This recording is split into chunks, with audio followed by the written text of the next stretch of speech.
welcome everyone to our Woollen planning today. Can I just ask you to either turn your phone on to silent or turn it off altogether, please? We're obviously here today for this planning committee. Can I just remind you the procedures of this planning committee are actually on the leaflet that's on your chairs. We will be listening to all the applications today. We have got an application for a deferral on Ashbourne Drive. I'll come to that because it's the first item. I'll come to that as an ordinary application, and we can make that decision then. That being said, can we just go on to the membership of the committee then?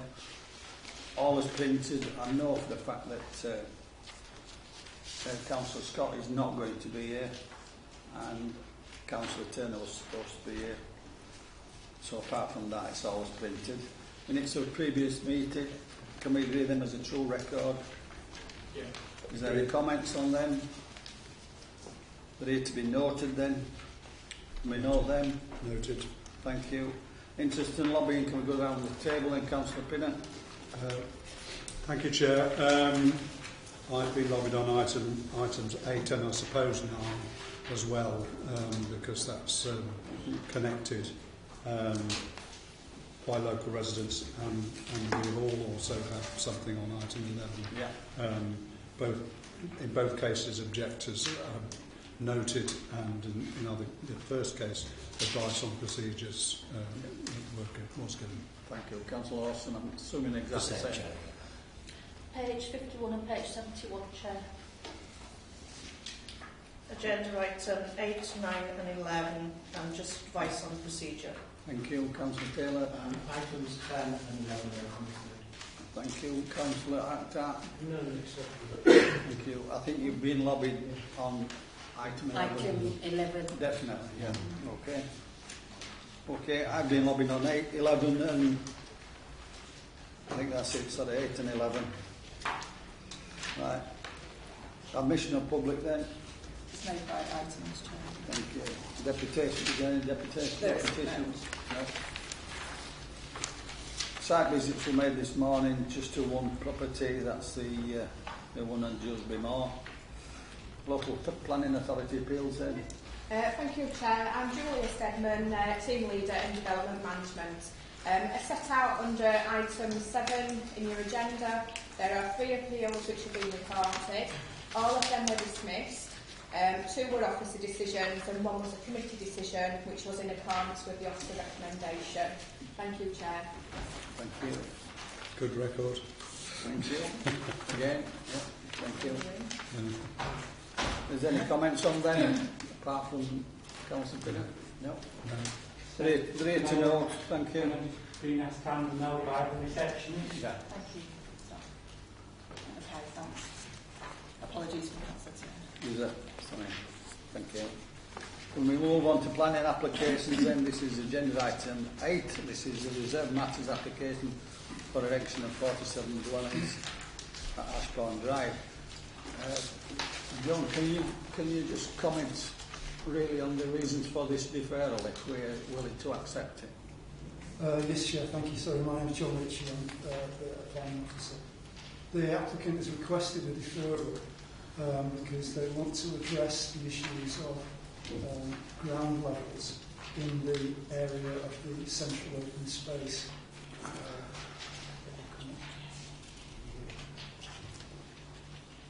Can you speak up a little bit, please? Sorry, I beg your pardon. It's on, that might help. Sorry, my name's John Ritchie, I'm a planning officer. I'm sorry, I'm just trying to get this thing to work. There is an area of central open space within the layout, and because of the steeply sloping nature of the site, as you can see, it slopes from the bottom of the site there to the top.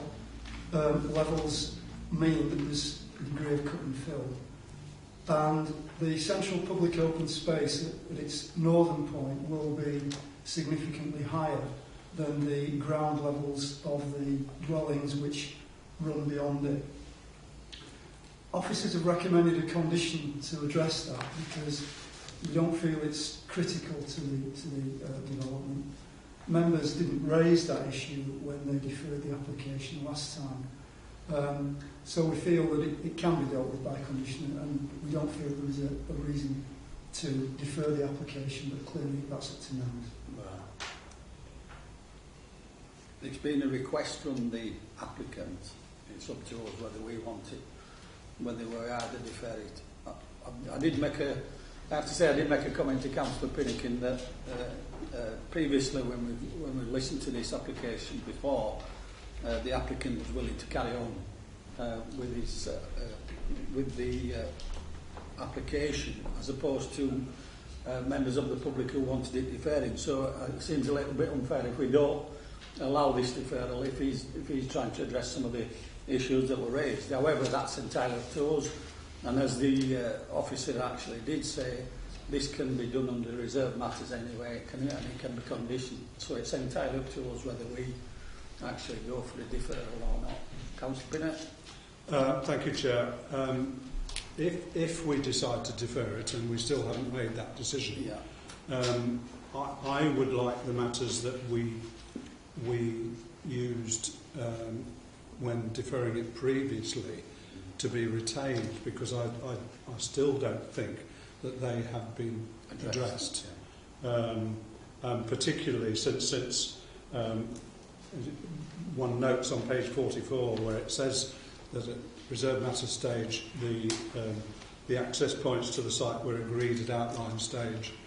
There seems to me a danger that a further access point is going to get, unless we do something about it, is going to get added to that, which has certainly not been agreed. So I would like the items that are listed at the beginning of the report, which include the details related to the track, the crossing of the farm track. This is section 1 and 2 on page 28. I would like all those carried forward if we do defer it, because some of those need modifications to be made. I note that it is said that the matter that the applicants want to defer it can be dealt with by condition. Yeah. Some of these can't necessarily be dealt with by condition. So in a way they are probably more important than that.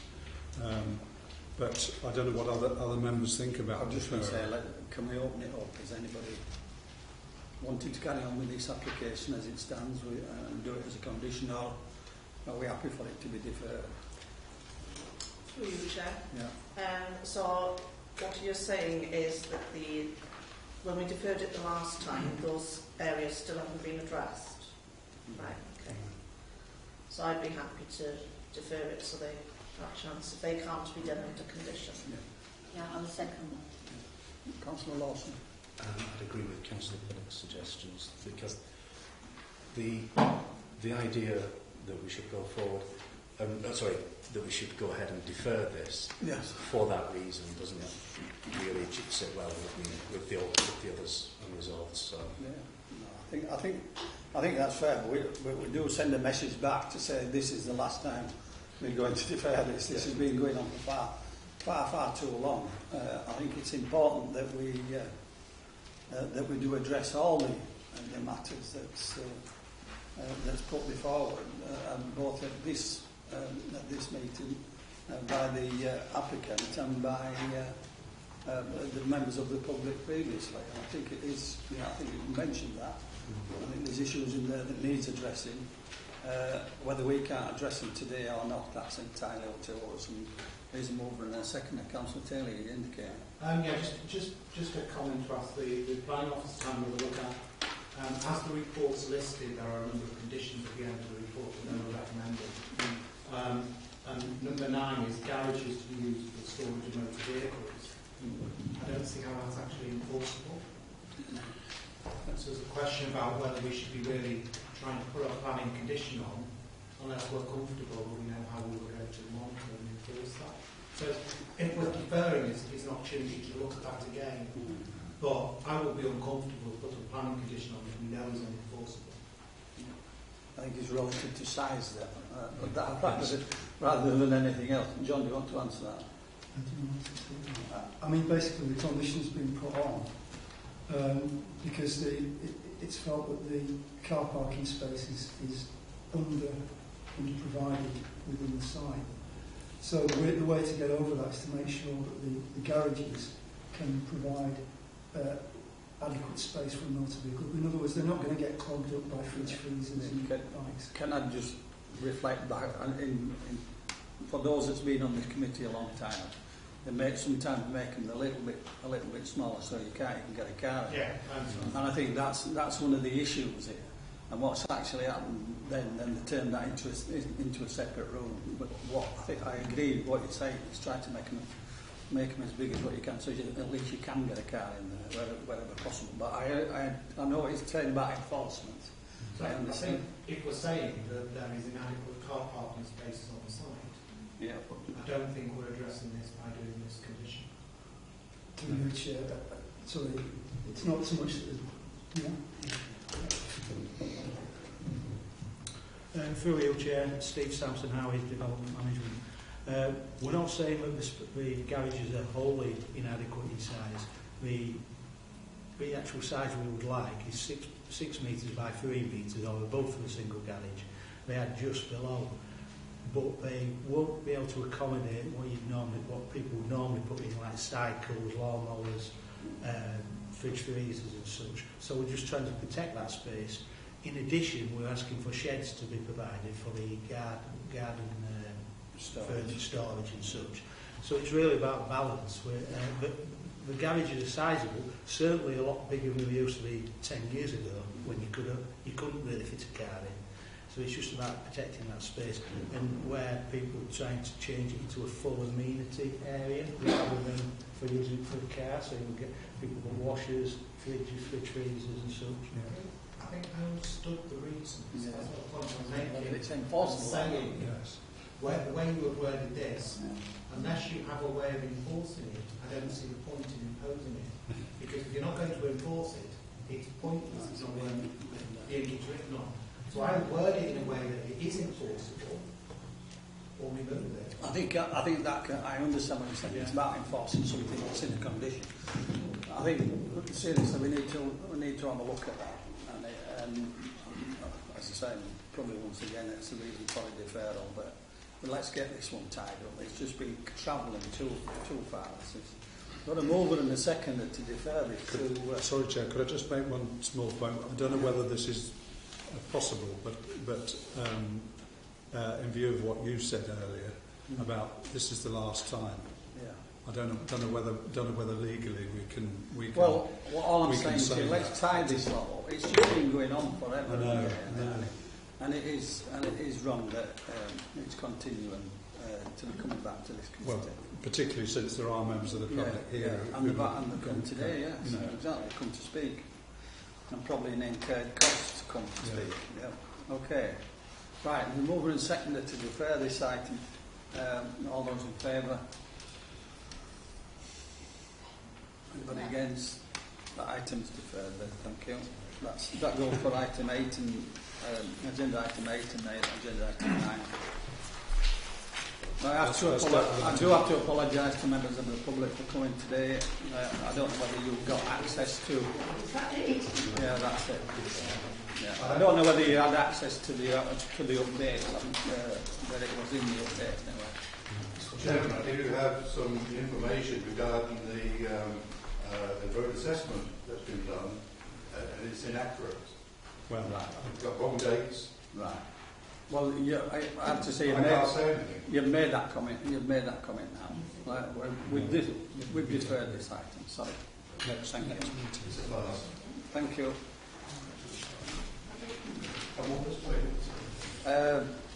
Agenda item 10. This is an application of 5 dwellings and associated site road at 4951 Huddersfield Road, Stoneham. Thank you, Chair. My name is Louise Bergwell and I'm a planning case officer. So this site comprises land to the rear of 4951 Huddersfield Road at Skelmanthorpe. and it's part of a wider allocation of provisional open land, which is identified on the publication of draft local plan as a housing allocation, which is known as H502. The Commission has sought for the erection of 5 dwellings with 4 to be accessed via header folds. The application was presented to members in the previous meeting, but it was deferred to enable the Stage 4 hearings of the Kirklees local plan, the rural sub-area, to close. This was in relation to concerns raised by residents of Heatherfold about the possibility of future access to the wider housing allocation being sought by the application site. The hearings have now closed. The local authority have yet to receive the inspector's interim note. Where it's not clear how much site-specific detail there will be in the note, the local plan does not specify which access points must be used for the wider allocation. The issue of future access to the housing allocation is not a matter for this application being considered by members today, but what is relevant is that the proposed layout must not prevent the remainder of the allocation from being developed. In this case, it's been demonstrated through the provision of a turning head that the proposal would not prevent the remainder of the site being developed in the future. An officer recommendation is to approve the application. However, I would bring members' attention to the update where a further request for deferral has been received. Thank you, Chair. Thank you. Have you anything to add to that? No, it's okay. Mr. Lawson, please. Can I just ask you, where's the camera? Just keep an eye on that service. We've got 3 minutes. Okay, thank you. My name's Ray Lawson. I'm a resident of Heatherfold. I speak today on behalf of all the residents of Heatherfold. Our community is a cul-de-sac, 15 houses, and has been for over 20 years. It is not as portrayed an estate road or an entrance to an estate. It is a cul-de-sac. All our elected representatives support our objections. I would like to correct the information presented to you in the planning report and the updated planning report posted today. In the initial report to the committee, in point 1.4, which is a referral to the deferral of the application last month, it says that the reason was that the access and the layout of the site is closely linked to a wider proposed housing allocation, site H502 in the publication local draft. It is not closely linked at all. The land in this application sits within the boundaries of H502. It is in fact H502. This application blocks the consulted on potential access to H502, that being between the houses 49 and 51 Huddersfield Road. At the inspector's hearing in March, the owners of the largest area of H502, Persimmon Homes, said they had no desire or interest in using Heatherfold. You are being advised that the application should allow future access to the remainder of the site H502 via Heatherfold. A non-consulted on access, that in any case is not required. This application blocks an access to Huddersfield Road in a published and consulted on document. In the update posted today, in reply to my request for referral, the officer who just spoken talked about the lack of access detail in the inspector's response, and the local plan does not specify any access points and must be used for the whole site. They go on to say that the relevant issue is that the provision of a turning head would not prevent the remainder of the site being developed. We say the inspector went into significant detail about access. It was the whole reason for the hearing. We expect significant detail in our clarification and report with regard to the access of the whole site. Officers say the local plan does not specify which access points must be used for the whole site. The local plan, in VP 29.1, specifies the site will be accessed by Huddersfield Road, Beardale Drive and Cumberworth Road. There is no mention at all of Heatherfold. The provision of a turning head in Heatherfold to allow future access to a large part of H502 is clearly not in line with the local access statements. The relevant issue to be considered today is that this application is in clear breach of the local plan. We don't understand how officers can say otherwise. We request that you hold up the democratic process. Please reject this application, or at least defer it until the inspectors determine their findings. We further dispute the advice given, which says that the LDP carries significant weight and the UDP remains the statutory development plan for Kirklees. We believe this guidance is flawed. Please consider the guidance that we've been given. That is that the local planning facts holds presence over the UDP. Why? Because the UDP is 12 years old, hasn't been reviewed. Mr. Lawson, please. You can finish off. Okay, thank you. The statutory guidelines say that the UDP should be reviewed at a minimum every 5 years. The only review of the UDP is the local plan. The local plan is in its final stages of approval after undergoing a full democratic process. It is currently with the planning inspectors for legal scrutiny. It will be returned very shortly for the full Kirklees Council sign-off. Thank you. Thank you. That's yeah. nice. Mr. Wilson, please. I believe you want to speak from there. Is that okay? Can you try to project your voice to see?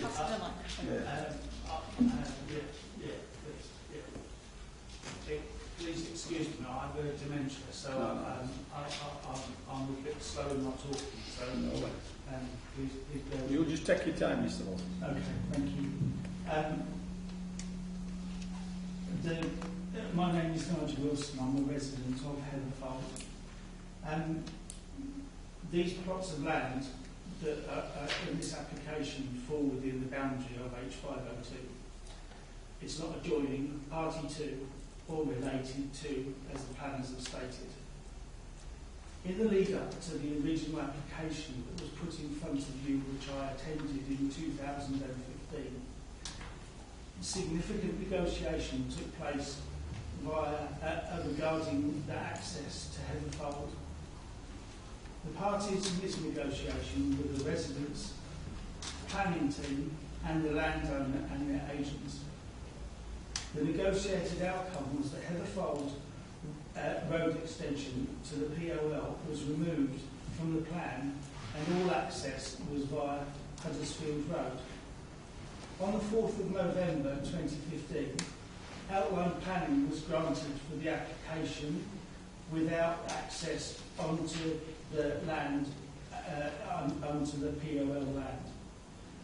Later that same month, the draft local plan was published with access to H502 being possible via Cumberworth Road, Huddersfield Road and Bedale Drive. There was no reference to Heatherfold.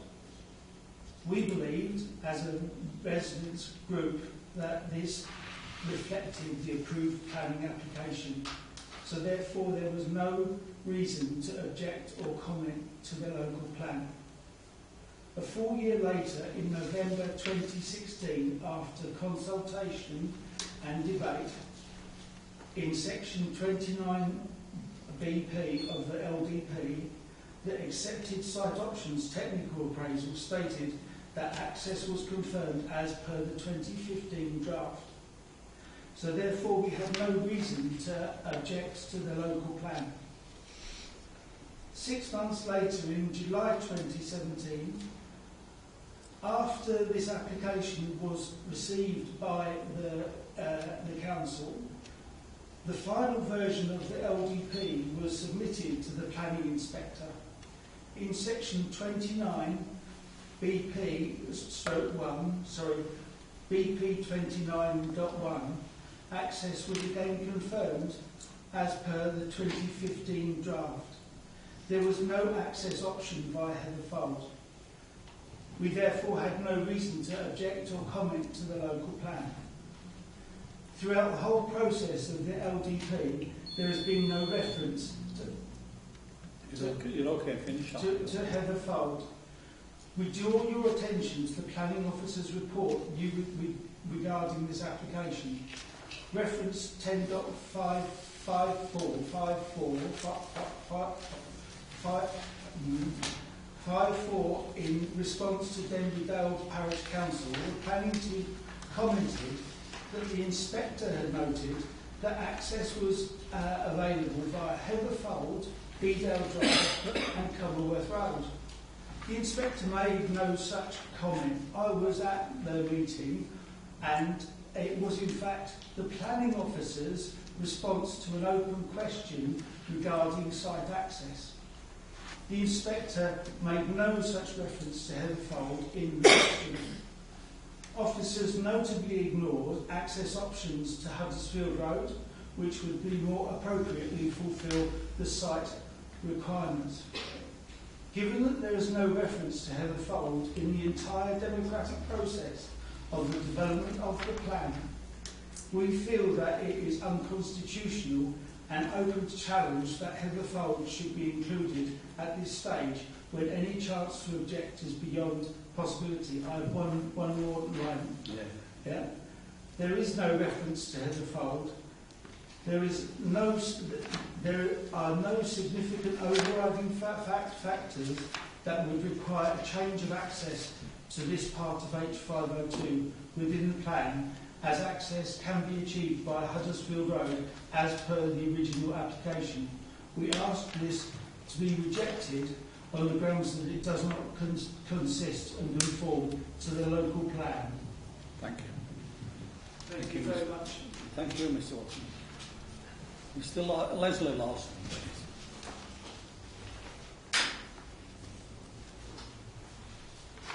Good afternoon, Chair. My name is Leslie Lawson and I'm a resident of Heatherfold. The application before you today in no way reflects the outline planning consent granted in 2015. Residents first became aware of a new planning application in a letter from Noble Homes dated the 4th of July. Noble said that they had acquired the land and intended to build 5 houses, 4 with access from Heatherfold and a 5th with access from Huddersfield Road. Noble said that they had made inquiries to serve the total development from Huddersfield Road. They said unfortunately the highway officer was not happy and had insisted that we use Heatherfold. On investigation by our elected representatives, this advice was contested and denied.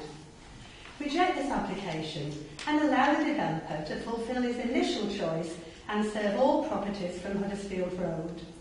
Chair, please be aware that the major developer for H502, Persimmon Homes, detailed a proposal to the planning inspector in the public hearings held on the 13th of March. Persimmon wished to utilise a new proposed access off Cumberworth Road to the south of H502. In their statements and plans, they specifically discard any link to Heatherfold. Let the developer build a house on the Ransom Strip, which is disguised as a turning point. It's not required. When outline consent was granted, it was noted by the Planning Committee that Kirklees Highways had not conducted a formal traffic assessment.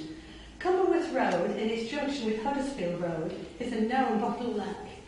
The fire station and the first responder are directly affected by the congestion. We are not aware that a survey has been undertaken in this regard. Please reject this application. If you choose, however, to grant this application, the residents of Heatherfold ask for a condition on the approval that the construction be from Huddersfield Road only.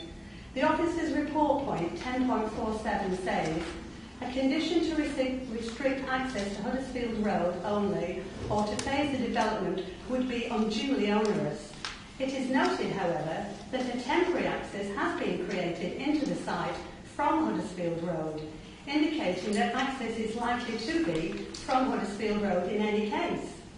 As the access is constructed and is likely to be used, surely it is not onerous to stipulate that Huddersfield Road access must be used. Additionally, it will stop any punitive action by the developer in retribution for our democratic objections to the plan. This application is described as land to the rear of 49 to 51 Huddersfield Road. Let it be so. Thank you. Thank you. Members?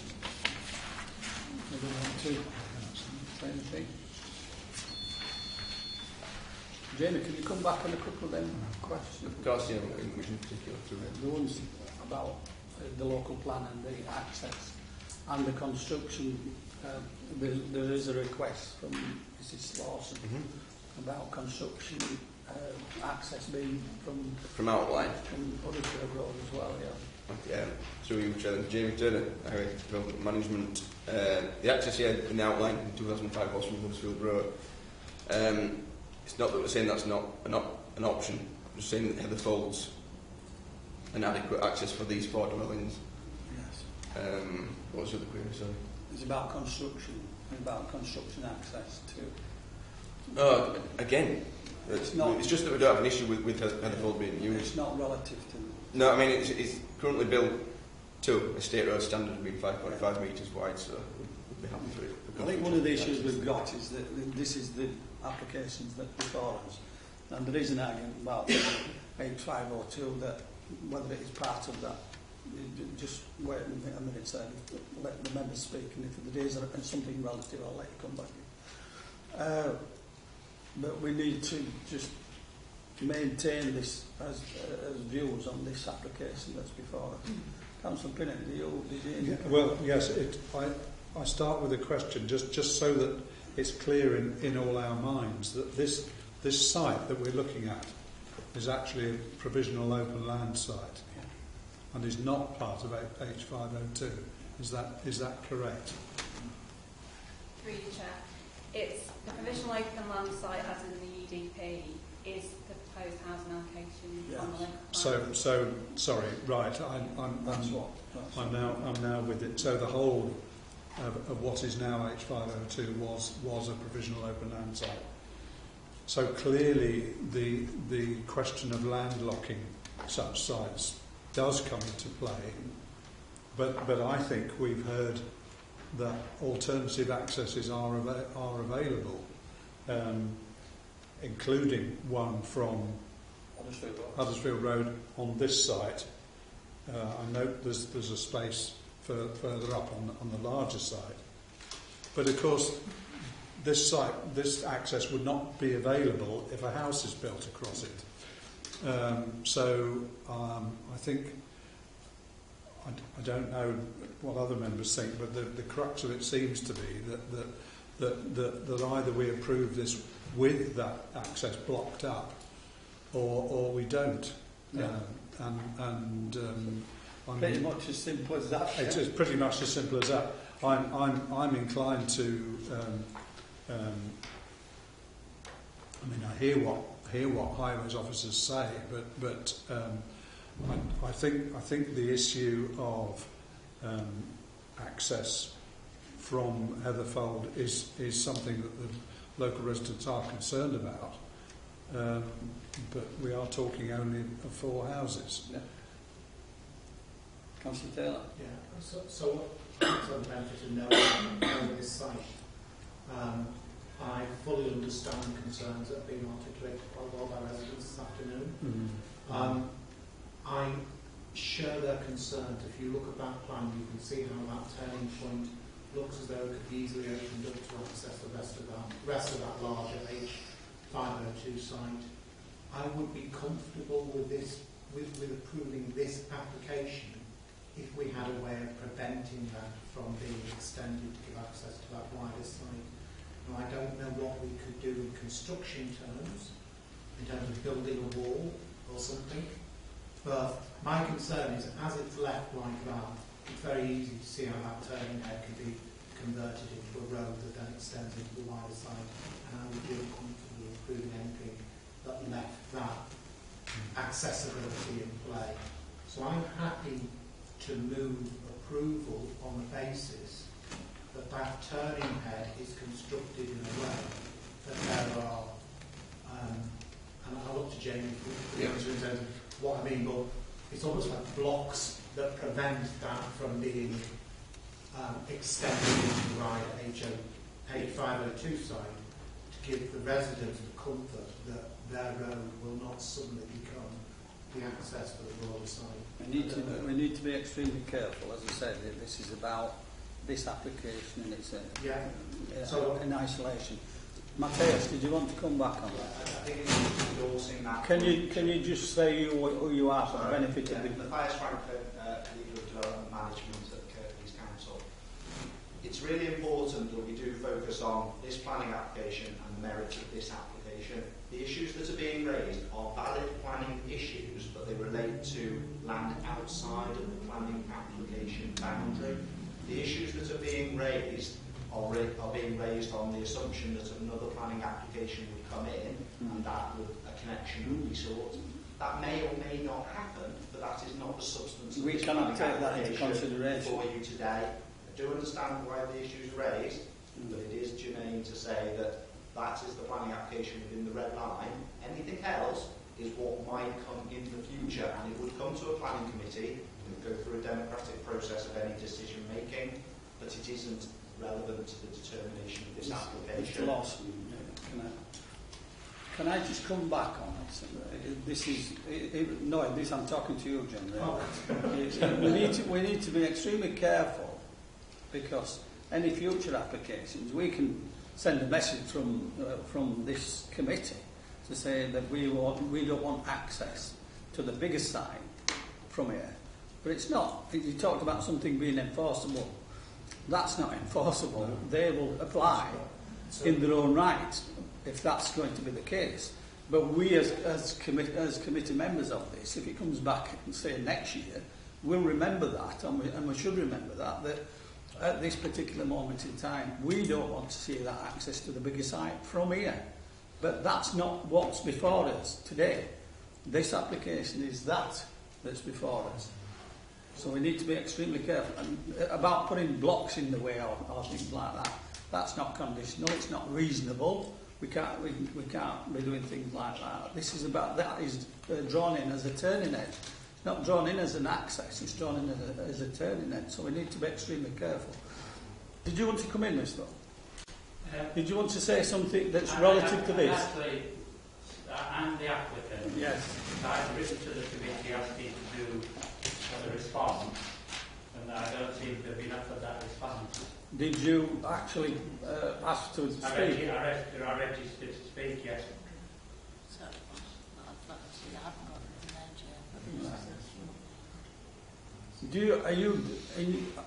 I wouldn't normally do this, but in your speech, would you address some of the issues that's been raised? Yeah, I'm quite happy to do Right, I'll give you that 3 minutes then. I'll give you that 3 minutes to talk.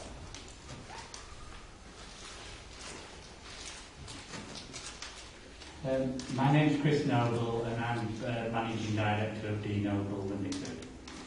First of all, we carried out the earlier development of Heatherfold. Many of the people in this room today are our original customers, and we've no desire to fall out with those customers. We're wanting to work with them. When we first purchased this site, we looked at the possibility of getting access off of Huddersfield Road into this particular site. But because it's a housing development of 5 dwellings, we need to put an adoptable road in. There wasn't enough room to get the adoptable road in because the 2 radius curbs cut across the 2 adjacent drives. So I'm sure that'll be backed up by the highways officer. So we therefore took an alternative approach to coming through Heatherfold. We've been asked to put the road in to show a possible link into the next field, and I think it's appropriate for this committee to consider that as a possible link. It would be a crying shame if as a result of us building a house across that land, that none of the other possibly allocated land was built on at a future date because it lacks an extra access. Most larger sites now are looking for more than one access, in particular to get emergency services out.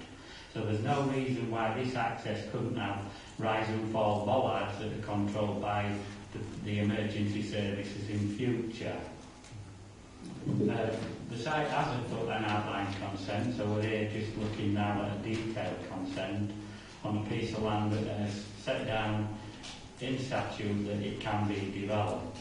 And I would just urge the planning committee to approve the application. Thank you. Thank you. Thank you. Thank you. That's right. Mr. Lawson, what was you going to come back and say? I was just going to support what this gentleman right, said. Thank you. Thank you. This land is in H5. Is in H5. Right. Thank you, Mr. Lawson. Can I just say this is a meeting held in public. It's not a public meeting. This is for members. This is a members' meeting. Okay. Is there any further comments on that? Yeah. I'm sorry, I may have missed the point, Chair, but can I just clarify for just my own benefit?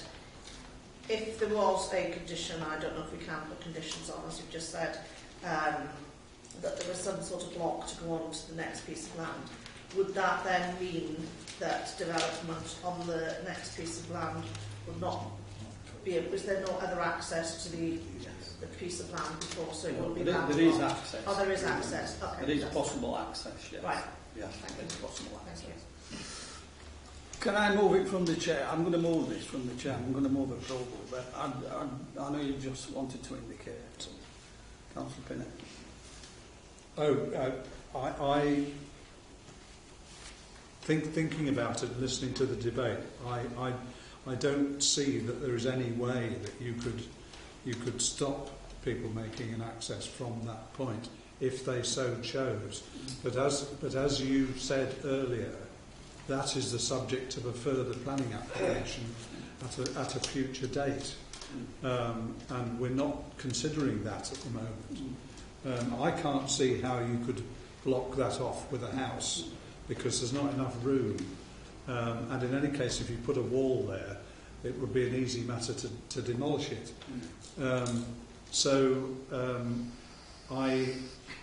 And as I said earlier, we're talking about only 4 houses having access off this road. I do think that we just have to follow the. Well, actually, in this case, I think we have to follow the officer's recommendation, because there are dangers in that if we don't, we haven't got really very strong grounds to defend any kind of appeal on this. I am a great believer in dealing with things as they happen, but trying to stop things happening if there is some way that you can do it for future applications. But in this case, I can't see that there is a way that you could actually physically stop that, simply because of the way the shape of the site. You were about to move. I've moved it. You've moved it. Well, I will second that in that case.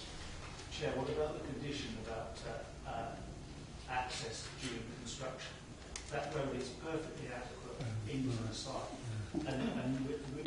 During construction of this site. Yeah, can be via Huddersfield Road. There's perfect access there, and it's not necessary to reduce Huddersfield during the construction process. Can we ask that a traffic management plan be done for construction? Yes. Traffic management plan be done. Is that okay? We can do that through a construction traffic management plan. Right. Okay. Right. We've got a mover and a seconder to accept officer's recommendation. That's to approve this application. All those in favour? Anybody against? That application is approved. Thank you. Chair, can I just say that we intend to move for a judicial review on this decision? Right, that's fine. Thank you.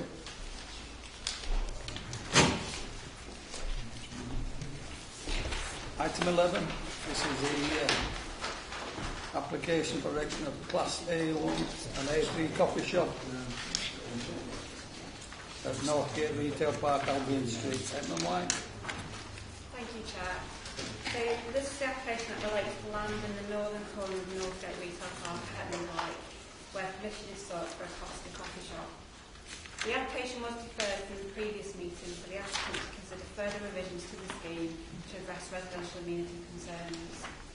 Amended plans have been received, and these show that the overall height of the building would now be reduced by 500mm. A 1.8 metre screen fence is proposed to the outdoor seating area on the elevation to Albion Street.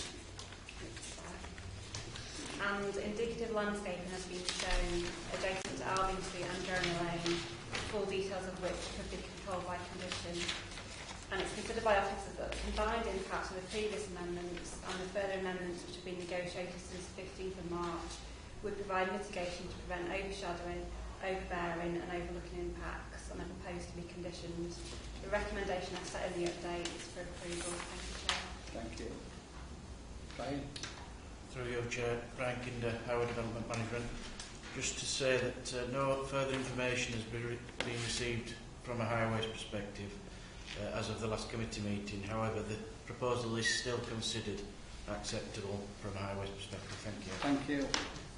Tucker Ahmed, please.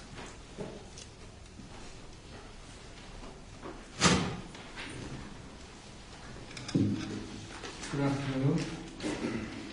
In the report of the Head of Strategic Investment, it's been concluded that the proposal would not result in any significant detriment to visual or residential amenities of nearby residential properties or to the wider street scene. I'd like to know how they came to that conclusion. I live at 3 Jeremy Lane, as I've told you before in the previous meeting, approximately 17 metres away from this proposed site, and I don't think there could be a better person to make that assessment apart from the closest residents who will be directly affected by this development. Kirklees UDP policy BE12, spaced out buildings, paragraph 4.28 of the same UDP states, a distinction is made between windows in habitable and non-habitable rooms. Habitable rooms include lounges, dining rooms, bedrooms, living kitchens, studies, conservatories. New dwellings should be designed to provide privacy and open space to their occupants and physical separation from adjacent properties and land. The minimum acceptable distances will normally be 21 metres between habitable room windows of a dwelling and a habitable room window of a facing dwelling. 3 main residential properties fall short of that distance, although I acknowledge that this is not a proposal for a dwelling, but it's a major commercial development in such close proximity to our homes.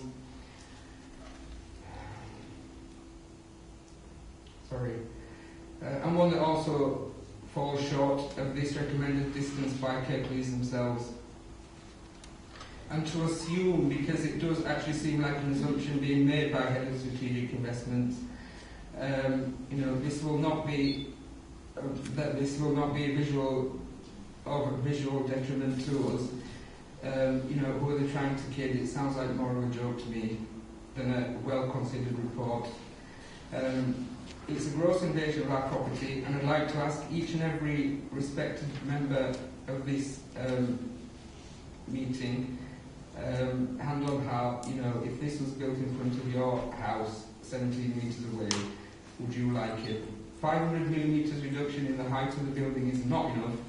Planting shrubbery around the already cramped green belt will only exacerbate visual impairment of the traffic turning these tight corners of the junctions.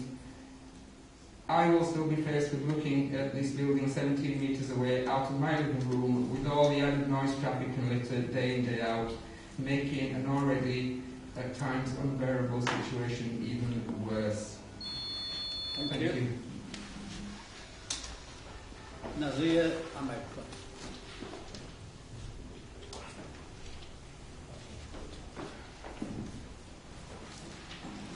Nazir Ahmed.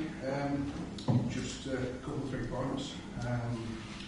Firstly, the previous committee meeting requested for there to be a traffic survey to be carried out, a 7-day traffic survey on the movements of queuing vehicles in and out of the retail park.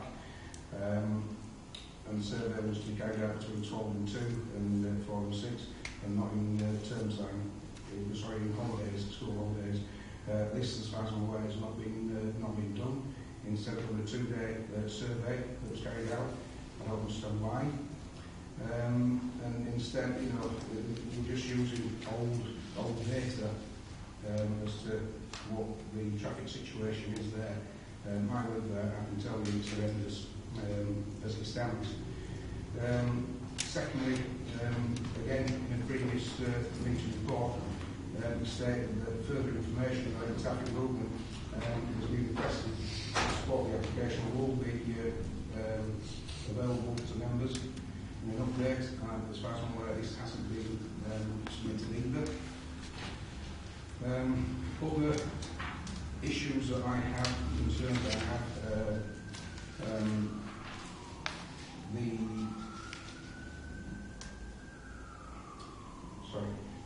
tin wagons, emergency vehicles, bin wagons, stuff like that. There isn't anywhere secure and safe for them to really turn down. It just doesn't make sense to me that there's no real provision or thought gone into it, in my opinion. One of the things that the applicant said is that there won't necessarily be any more people coming on site. It will be trade from the other outlets that are there. Well, if that's the case, it's not really thought out to be well. There's no walkways or anything from the likes of Lidl or Pound Stretcher or anywhere like that. I mean, I use that retail park and I've got to walk through all sorts of oncoming traffic, you know, going into McDonald's, coming out of McDonald's, going on to parking in the rest of the areas. It's absolutely horrendous. It's a real amount of struggle. So what do 10, 11, 12-year-old kids do? I think on this sort of basis it should be rejected. Thank you. Thank you. Thank you. Members? Councillor Grangemead? This development's not on my ward, but I am familiar with the area. I use the area. The objector at the last meeting brought some photos that were, I believe, indicated very clearly the traffic in this area. I respect the fact that the developer has lowered the roofs, though it's not a great deal. To me, the plans are not sufficient enough to convince me that the visual amenity is that much better than it was previously. I don't think the traffic system will be improved, and quite frankly, it's pretty much the same as it was last time. And I wouldn't be happy and comfortable with that opposite me, and I still move to reject this application. And I support that. Thank you. Councillor Pearce. Thank you, Chair. Yes, I hear what the two objectors have said. I appreciate their position, and as the first person said in a question to us, would you like to live opposite that? And I suspect my answer to that would probably be no. But it's not just that. I get the feeling this is just a way of getting more money out of the retail park. I'm probably speaking out of turn here, but it seems in a sense to be overdevelopment without thinking properly about how it's going to work. It's being tacked onto a small piece of grass at the corner of the site without really any reordering of the site as a whole in order to deal with the traffic issues, because that to me is another reason for considering refusal, because of the likely traffic generation. I mean, to say it's not going to generate very many traffic movements, I think is special pleading. It's extra movements. Extra movement says in the report. And when we have a site which is fairly busy already, I think is tendentious. Frankly, I think they're. I don't believe it. Otherwise, why would you put it there if you weren't going to attract people to use it? I think it's badly thought out. It probably needs a redesign of the whole site if you want to include it. And I'm not against having cost of coffee, but I think this is the wrong way of doing it. And if Councillor Grangemead proposed refusal, I would second that, and I think I've given some of the. Sorry. I support comments that have been made so far, and I think Councillor Pinnock hit on the head with overdevelopment of the site. I think is the crucial point here. We can try and shave inches off the roof. We can try and put up some more planting to try and shield the site a little more, to try and lessen the impact of visual immunity. The crucial point here is that this is an overdevelopment of this site, and we need to be mindful of the impact that it's going to have on residents long term. I think we would welcome Costa Coffee coming into Hepton White. There are plenty of places in Hepton White where it could open up. It doesn't have to be a recycled business. Councillor Taylor. Thank you, Chair.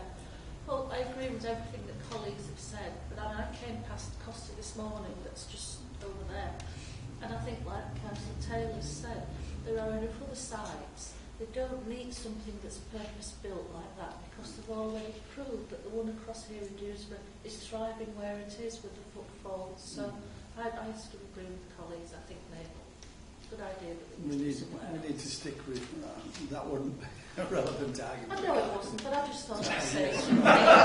Local on the way. Local that's fine. Exactly. Right. We've got to move in a second. I don't, on a personal note, I don't wish to really comment on this. I think we have addressed some of the concerns. I think in many people's eyes on the committee, they haven't addressed all the issues that was previously brought to the fore, and certainly what the objectors were mentioned about the closeness to their properties and the loss of amenity. And I think generally it would cause a significant harm to residential amenity. So I think if that's the reason that you wanted to put, that it hasn't been addressed, that loss, the harm that could be to these properties, then I don't know whether that's acceptable. Joe?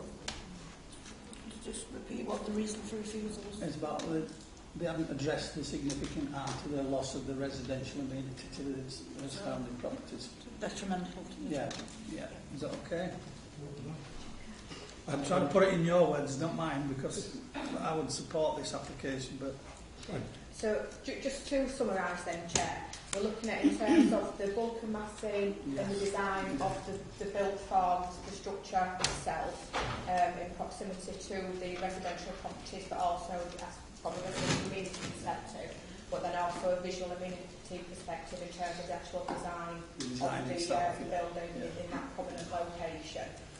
Is that a fair summary of what members have discussed? We don't put anything.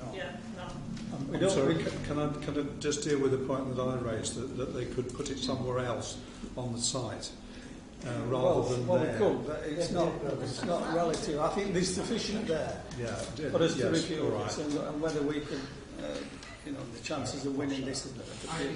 Right, we're going to move on in a second. Please. I said to you earlier, this is not a public meeting. We've got to move on in a second to refuse this application on the grounds that that's just been put forward. All those in favour? Anybody against? Sorry. That application is refused. Thank you.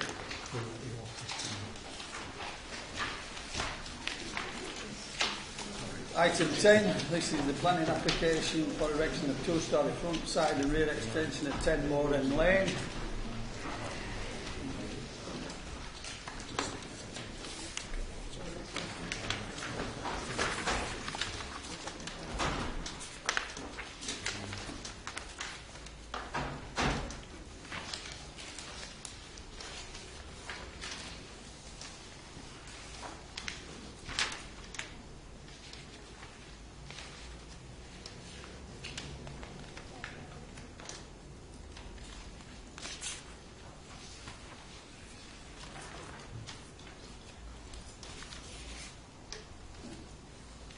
Good afternoon, councillors. Jenny Booth for Development Management. The application for 10 Woollen Lane has been brought to committee at the request of Councillor O'Donovan for the reasons outlined in the officer report. As members would have seen on site this morning, the host property, 10 Woollen Lane, is a red brick semi-detached dwelling with gardens to the front, a drive to the side leading to a detached garage and a rear yard area. Property does have a degree of prominence given the sloping nature of Woollen Lane, and there are similar residential properties surrounding the site. The applicant is seeking permission for single and two-storey extensions to the front.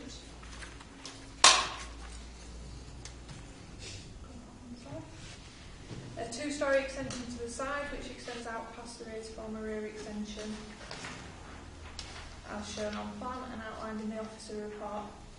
Now, the size of the front extension has increased since the previously refused scheme last year and now includes two single-storey elements either side of the central two-storey element.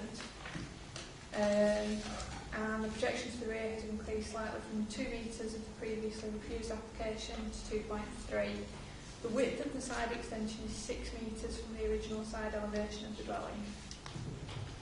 The Conservative officers have with the proposals are the overall scale of the front extension, which would not be considered to be modest and would therefore not comply with policy B14, and the bulk and massing of the side extension. Given the prominent position of the dwelling, officers consider that the proposed extension would appear out of place within the street scene. The property is read as part of a wider moor-end residential estate, which is predominantly hipped roof forms, and as such the very large gable roof would also be out of character with this property.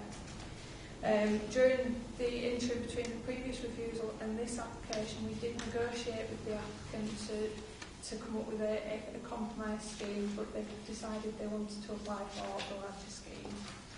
They have submitted some supporting information, which is a document referring to a number of other extensions across the district, which they believe justify the design and scale of this proposal.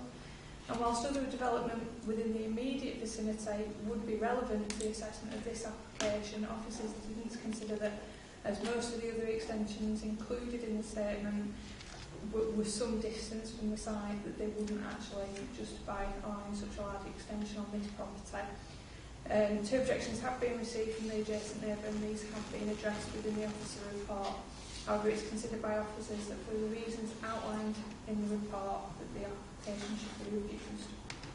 Thank you. Any comments? Shaukat Mahmood, please.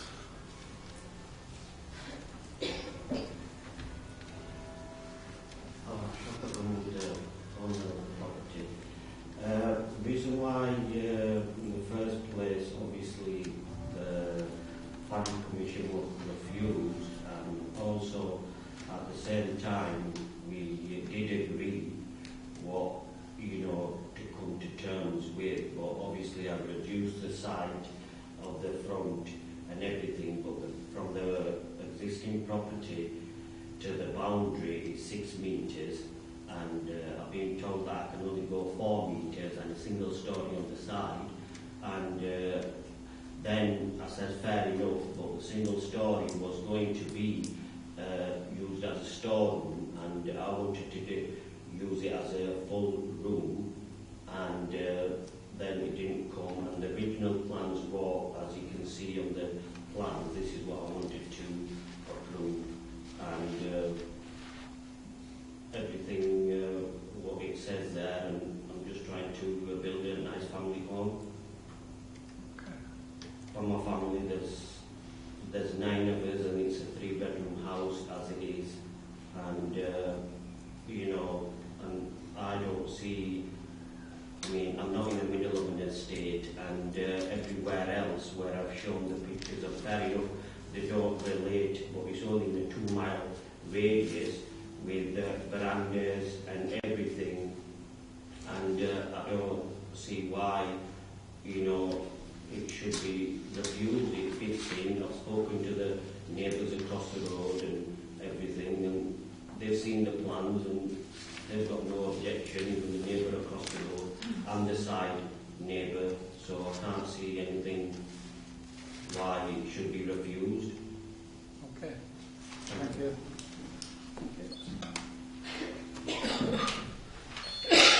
Members, I think this is benefit of a site visit, this one, to be quite honest with you. Councillor Lawson, are you indicating? I will do. Thank you, Chair. I have now, yes. I think officers have laid out the grounds for refusal very well here. It's very straightforward. The reason why it's come here for a councillor referral, that diverse types of extension approved across the district. We do have to concentrate on what's in front of us. We can't compare to something that's some distance away, so I'll move officer's recommendation here for review. Thank you. Councillor Taylor. Yeah, I think we haven't got any evidence to suggest that we should not conform to our planning policy. Support that recommendation. Any other comments? Anybody? Can I just say, Mr. Munro, when we went to site today, one of the things that we always say is, have you been in discussion with the officers to try to make this acceptable? And when we looked at the front elevation of that gable at the front elevation, that's actually not in keeping with the rest of the properties whatsoever, none whatsoever. And then we had a discussion then about the gable wall, the side elevation, and what was suggested there was that it comes up and it goes into an hip roof rather than a large gable wall. So something like that is more acceptable. It can be more acceptable, and it can be deemed to be satisfactory. And this is without prejudice. We're not going to say that because it would have to come back here. But what we do try at this committee is to try to help it to get something through, because we're accepting that you've got a big family and you need to extend your property. However, it's got to be acceptable in planning terms, and as it stands now, I have to say to you, it's not acceptable in planning terms, and we have got a mover and a second there to refuse the application. So speak to planning officers, try to get it through. You're not a million miles away from it being acceptable, but you need to look again. Is that okay? Yeah, that's fine. Okay, thank you. Got a mover and a seconder to accept officer's recommendation, that is to refuse. All those in favour? Anybody against?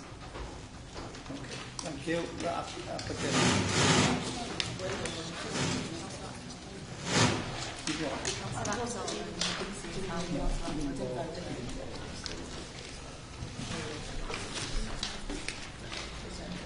Can we move on to the lucky last? It's only 2:05. This is item 13. This is an application to convert garage to living room accommodation at 11 Park Lodge. Can I welcome Olivia? This is your first planning committee. Be very gentle with her, if you don't mind. Good try. Thank you. Thank you, Chair. I'm Olivia Roberts, the case officer that has been dealing with this application, which has been brought to committee because the applicant is an employee of the council under the investment and regeneration service. The site is located at 11 Parkland View in Stonethorpe and is a brick-built wing terrace which benefits from the integral garage to the west. The proposal which is shown on the submitted plans is for alterations to convert the integral garage into living accommodation and the erection of a single-storey rear extension. The extension will be constructed in brick to match existing. The conversion of the integral garage will provide an additional bedroom, whilst the rear extension will provide a lobby and replacement conservatory. The extension will project 3 metres from the rear elevation of the dwelling and 5 metres from the rear elevation of the existing garage. It will extend the full width of the property. To the east, the rear extension will project 0.2 metres further from the rear elevation of the dwelling than the existing conservatory. The maximum height of the extension will not exceed the maximum height of the conservatory. To the west, although the extension will project 5 metres along the shared boundary, approximately 2.5 metres will be retained between the main property and the extension due to the location of the integral garage at the site. No properties are located to the rear of the site that will be affected by the development. It is considered that the existing driveway will provide sufficient parking at the site following the conversion of the integral garage. The proposal, due to its design and relationship with adjoining properties, is not considered to have a significant impact on residential amenity. The proposal is therefore considered to comply with the relevant policies and is being recommended for approval. Thank you. Can I remind you that it's only here because she's the applicant is works for the council, so that's the reason it's here. Are you going to refuse this? No. You have a reputation there. Sorry, go on. Move approval. You don't. Any comments? Any other comments on this? Just to note that we understand why these come here. its accountability, its transparency. Just to note that, and that it should continue. So. Yeah, well, that's fine. That's fine. So we're going to move on a second to accept officers' recommendations. All in favour? Anybody against? That's approved. Thank you. Thank you for the year. Actually, end of the municipal year. Let's hope to see you all next year. Is anybody standing this time? John. Wish you all the luck, John. Thank you.